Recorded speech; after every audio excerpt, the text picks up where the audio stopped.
Somewhere in the forensic record of the largest financial seizure in United States history, buried inside a 20-page IRS affidavit filed in 2022, is a line that reads like a punchline. A Walmart gift card redeemed through the Walmart iPhone app, registered under an account belonging to one Heather Rhiannon Morgan, was used to spend money traced to the 2016 Bitfinex hack, a theft that by that point had ballooned to $4.5 billion. That's the number, $4.5 billion in stolen Bitcoin, hidden in plain sight for 6 years, laundered through darknet markets, crypto mixers, ghost companies, and dozens of fake identities across multiple continents. And what finally cracked it open was a gift card. To understand what happened, you have to understand what Bitfinex was in 2016. Not what it is now, but what it was then at the height of the first major crypto bull market. Bitfinex was one of the largest Bitcoin exchanges in the world, based out of Hong Kong, handling hundreds of millions of dollars in daily trading volume. In 2016, this was the big leagues of crypto. Institutions weren't here yet. This was early adopters, hardcore believers, and people who had put real money, in some cases their life savings, into Bitcoin at a time when doing so was still considered a fringe financial decision. The exchange ran a security model that was considered state-of-the-art at the time. It partnered with a company called BitGo to implement multi-signature wallets, a system that required multiple approvals to authorize any outgoing transaction. The idea was that even if someone breached Bitfinex's systems, they couldn't move the money without multiple authorization keys. A double lock, a fail-safe, that was the theory. August 2nd, 2016, someone got in. We now know, thanks to a guilty plea entered in a Washington, D.C. federal court in August 2023, that the person who got in was a 27-year-old Russian-American entrepreneur living in New York City named Ilya Lichtenstein. What we know about how he did it is this. Lichtenstein found a vulnerability in the way Bitfinex had configured its BitGo multi-signature setup. The system required 2 of 3 possible signatures to authorize a withdrawal. Lichtenstein found a way to exploit that configuration, and once he was inside, he didn't walk. He ran. In a single night, Lichtenstein programmatically initiated 2,075 unauthorized transactions. Each one transferred Bitcoin from Bitfinex's hot wallet, the wallet connected to the internet used for active trading, into a wallet he controlled. By the time he was done, 119,754 Bitcoin had been moved. At the prices of August 2016, that was approximately $72 million. Then he did something methodical. He went back into Bitfinex's systems and deleted the access credentials and log files that could have revealed what he'd done. He wiped his tracks before anyone knew there were tracks to wipe. The next morning, Bitfinex customers logged in to find their accounts wiped out. The exchange announced the breach and immediately halted all trading. The impact was immediate and brutal. Bitcoin's price dropped nearly 20% within hours. Customers who had invested years of savings lost thousands of dollars overnight. Some lost more than that. Bitfinex made an unusual decision in the aftermath. Rather than declaring bankruptcy, the exchange issued what it called recovery right tokens, essentially IOUs, given to everyone who suffered losses, representing a claim on future recovered funds. It was a controversial move. Many customers were furious. Some held those tokens anyway, betting that the money would eventually come back. 5 months passed. The 119,754 Bitcoin sat in a single wallet. Wallet address 1CGA4S.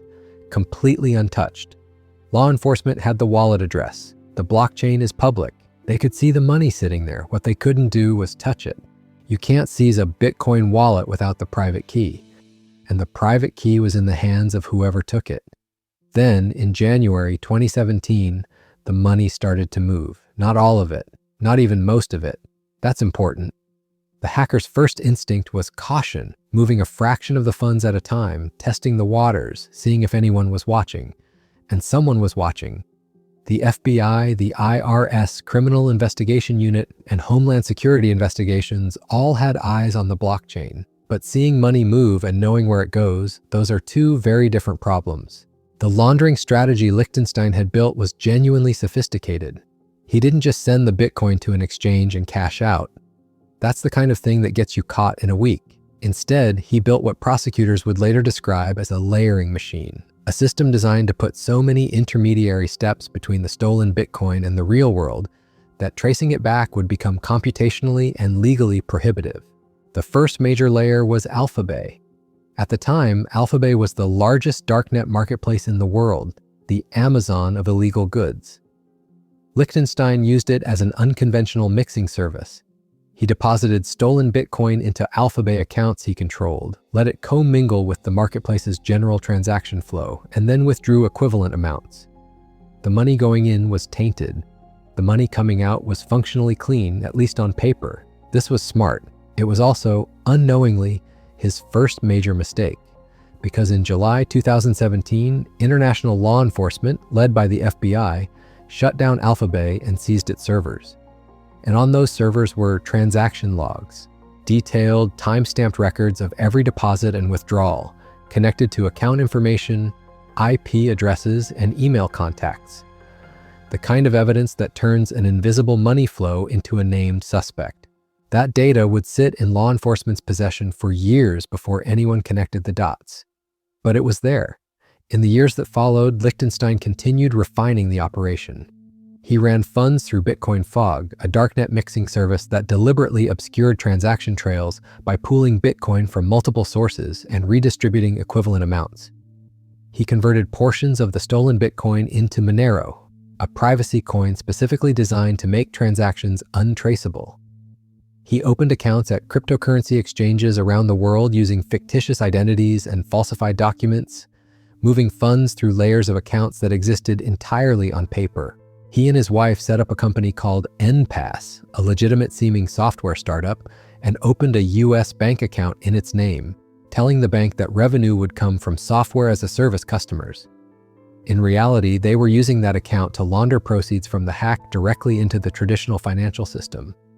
They bought gold, they bought NFTs, they bought a PlayStation, they took Uber rides, small purchases scattered across small amounts, the kind of spending pattern designed to look like a couple with some money, not a couple sitting on $4.5 billion in stolen Bitcoin. This is where the story gets genuinely strange. Ilya Lichtenstein was not hiding in the shadows. He was a fixture in New York's startup scene, a Russian-born entrepreneur with a background in technology and a public professional presence. His wife, Heather Morgan, was even more visible. She wrote for Forbes. She was a contributor to Inker magazine. She ran consulting workshops on sales strategy. And she had a second identity that would define how this story was told when it finally broke. Online, Heather Morgan went by Razzlekhan. She called herself the Crocodile of Wall Street. She made rap music, posting videos to YouTube in which she rapped, among other things, about being an OG blockchain gangsta. One video, called Versace Bedouin, went almost entirely unnoticed when it was posted in 2019. When news of her arrest broke in February 2022, it got 7 million views in 3 days. Here's what investigators later confirmed was the turning point. Buried in the chain of transactions was a small one. A personal wallet address, one that had received over $1 million worth of Bitcoin associated with the Bitfinex hack, had been used to fund an account at a cryptocurrency exchange. That account was used to purchase Walmart gift cards. Those Walmart gift cards were redeemed using Walmart's iPhone app. The app account was registered to Heather Morgan. That was the thread. IRS Criminal Investigation Special Agent Chris Janjowski pulled it. With that link established, investigators obtained a search warrant for Lichtenstein and Morgan's apartment and their cloud storage accounts. What they found there ended the case, a file containing the addresses and private keys to the wallets holding the stolen Bitcoin, spreadsheets documenting the movement of funds, records of the fake identities used to open exchange accounts, plans, actual written plans for acquiring fraudulent passports. Lichtenstein had kept meticulous records of the crime he was trying to hide. On February 8, 2022, federal agents arrested Ilya Lichtenstein and Heather Morgan in their Manhattan apartment. That same day, using the private keys recovered from Lichtenstein's files, the Department of Justice seized the contents of the primary Bitcoin wallet. The haul, approximately 94,000 Bitcoin, representing 80% of the original stolen funds, which had never left the original wallet. At the prices of February 2022, that seizure was valued at $3.6 billion. It was the largest asset seizure in the history of the United States Department of Justice.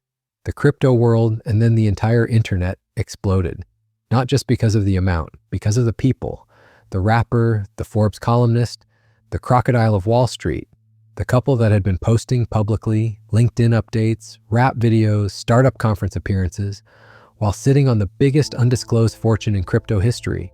There was one more detail that nobody knew until August 2023. When the couple was first charged in February 2022, they were charged only with money laundering conspiracy, not with the hack itself. The identity of the actual Bitfinex hacker had never been publicly established. For 6 years, that person was unknown. The case had been officially unsolved. On August 3, 2023, Ilya Lichtenstein stood in a Washington, D.C. federal courtroom and admitted for the first time that he was the one who had hacked Bitfinex in August 2016. The 7-year mystery had an answer. He had exploited the multi-sig configuration flaw. He had run the 2,075 transactions. He had wiped the logs. It was him. Both Lichtenstein and Morgan pleaded guilty that day. Lichtenstein to conspiracy to commit money laundering, Morgan to money laundering conspiracy, and conspiracy to defraud the United States government. He faced up to 20 years. She faced up to 5. On November 14, 2024, Judge Colleen Collar-Catelli sentenced Ilya Lichtenstein to 60 months, 5 years, in federal prison. The following day, Heather Morgan received 18 months. Prosecutors noted in sentencing filings that Lichtenstein had cooperated extensively with investigators, providing information that led to additional Bitcoin recovery and assisting with other federal cases, including testimony against the operator of Bitcoin Fog. That cooperation almost certainly reduced his exposure below the 20-year maximum. Morgan's sentence reflected her lesser role. She didn't hack anything, she laundered, and her laundering, prosecutors acknowledged, was less sophisticated than her husband's. It involved things like gift cards and NFTs, not algorithmic transaction layering. Let's talk about the money. Of the original 119,754 Bitcoin stolen in August 2016, the US government ultimately recovered over 107,000 Bitcoin through multiple seizure operations between February and November 2022. At current valuations, that recovered sum is worth more than $10 billion. In January 2025, President Donald Trump signed an executive order creating a strategic Bitcoin reserve, a government-held Bitcoin fund, using cryptocurrency seized by law enforcement.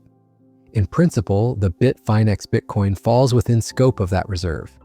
However, the Department of Justice has recommended to the courts that those specific funds be returned to Bitfinex, to be redistributed to customers through the recovery right tokens issued back in 2016.